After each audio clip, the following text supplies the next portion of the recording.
So, Laura, you asked me a question at the beginning about how's the editing going? And Yes. I'll tell you.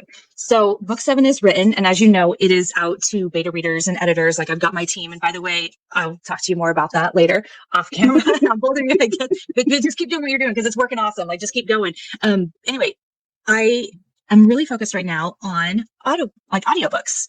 And I've got my little sound booth set up. I got my microphone, I got my program, and that's what I've been doing while my kids are at school is working on the audiobooks for the Watcher series. And I'm super excited about that. That's something that my agency has asked for me to start working on.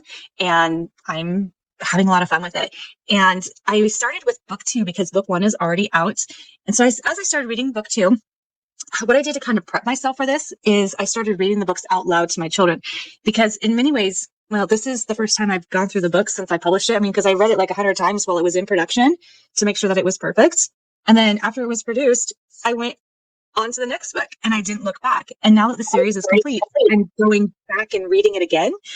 And I happened to pull out a really old copy of book number two.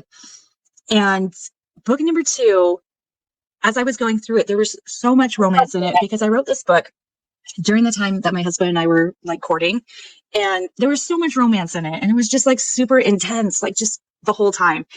And I was like, now in my life, and I still love my husband so much. He's great. But there's some of the experiences that I've had working with victims of domestic violence and human trafficking and seeing the really ugly side of interpersonal relationships and how different I am now. And I've already told my husband, I said, if anything happens to you, I am done because I do not want to be part of that world anymore where people are like dating, and I mean, hey, everybody has their own thing and stuff like that. So I'm not, but I just, it's not for me. It's not for me. It's so much investment. It's just, anyway, I'm so happy having my husband. But when I listen to a romance song now that I've been an advocate and, worked with so many trauma victims, when I hear romance songs, I'm analyzing them and I'm like, that is stalking. That is not okay. Like he's saying these things and that's abusive. That's manipulation. That's pushing on obligation. This is threatening. This romance song is threatening and horrible and run from a man who tells you these things that this song is glorifying and singing. And it's supposed to be this great romance song or, you watch the romance movies and you're like, what is wrong with these people? If they could just sit down and have a conversation, we wouldn't have all this drama and all these problems, right? So anyway, I didn't realize this. I didn't remember this, but I had gone back and I toned down book two a little bit at one point.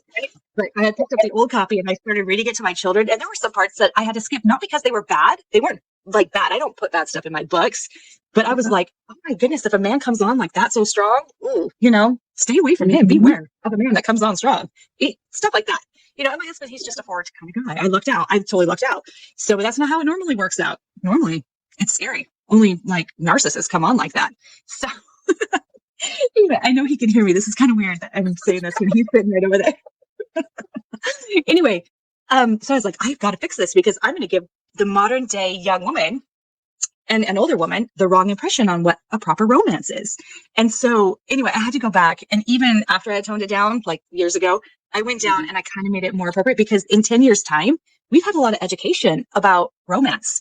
And I had to be very careful that I didn't insert a lot of my own jaded opinions about romance. Okay. Because, romance is a big thing and it's an important thing. People need that, right? And some people do.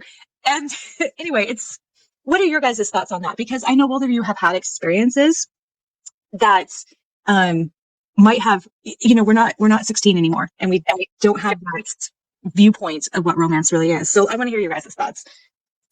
I'm still figuring it out. At 36, I never thought I'd be thrown back into the dating world. That was not anything I could have foreseen or thought about. And it is interesting out there. It really is. And it's like this two-sided thing now, as a mature adult. I hope I'm mature. Maybe a little imposter syndrome on that maturity level. Right. I have to look at it and I have to look for red flags, right? But if I focus all my time looking at all the red flags, well, guess what? We all have red flags. We do. And so you have to be able to pair it with the green flags. It's kind of how I've looked at romance these days is, okay, is that a red flag? Why is it? And then like analyze, kind of like Deirdra, you're doing these songs, I'm analyzing red flags. Like, well, is that a red flag to me? Because sometimes red flags are really personal things too, right? It might be something that doesn't work in your life, but it'll be fine in someone else's life. So, okay, does that work for me? How deep is this red flag? Are they seeking help for whatever the problem is? Well, okay, are they seeking help? That's a green flag, and then kind of balancing out the two. And it is difficult to say the least. But yeah, so that's kind of where I'm at, I guess, looking at that. When you were talking though, Deirdra, my first thought went to Stephanie Meyer's books, the Twilight series, because there was such a huge debate over the message being sent out about romance in there, right? Like I read the books before they got really big and I was like, oh, I love these books. Like I want, a romance. Well, at that time I was like, I want a romance like this. I was married at the time. I was like, oh, this is so sweet what they're doing. And then like when other people who have had experiences, and they weren't experiences that I necessarily had, but had similar experiences as what was happening in the book of he's climbing in her window, watching her sleep and she doesn't know he's there. Like, that's not okay. And I'm like, that is kind of creepy. You're right. But no, it's totally fine, right? No, it's not. It's not fine. It climbs in your window. Just don't. So it's so interesting, like recognizing some of those things in the way kind of media, whether it's songs, movies, even books, but then also be able to take those and realize, okay, is that the message? Is that the overall message they're trying to put out? Right. I still like Stephanie Meyer's books. I think it's a great storyline. You have to have, conflict and things. I think there are definitely parts of it where you have to be able to recognize that's not okay in a real relationship, But then when it comes to music, usually, the lyrics, that is the message. And so it's like, am I really wanting to listen to these songs pushing stalker behavior or like, there's so many. I feel like a lot of them are kind of stalkerish behaviors in songs. Yep. And I found that, the last time I tried to read a Twilight book, it was Midnight Sun, and I had been waiting years and years and years for it to come out. I didn't finish it. And it wasn't because it was any different than I expected. It was exactly, it was the same thing that she based the manuscript that got leaked, that I read years ago that I loved. It was me that was different this time. And I could not finish the book because it was too triggering for me because of the trauma and the relationship that I've been through. I saw some very unhealthy things in there and I just couldn't do it. It was too fresh in my mind. And as I go, this book that I've been writing for like 10 years, one of the reasons I haven't been able to finish it is because I'm a different person than when I started, a completely different person. And things that I thought were romantic at the time, I look back now, I'm like, no, that is not okay. Nope, that's not good. And so it's hard for me to go back and fix these major things. And I am wondering, in a lot of cases, when I actually go and think about writing again, it's easier to just start fresh with something new. Even though I really want to go back and finish this other story, I don't know if I will. Perhaps that book represents you at a certain point in your life. That's who you were. Yeah, that's true.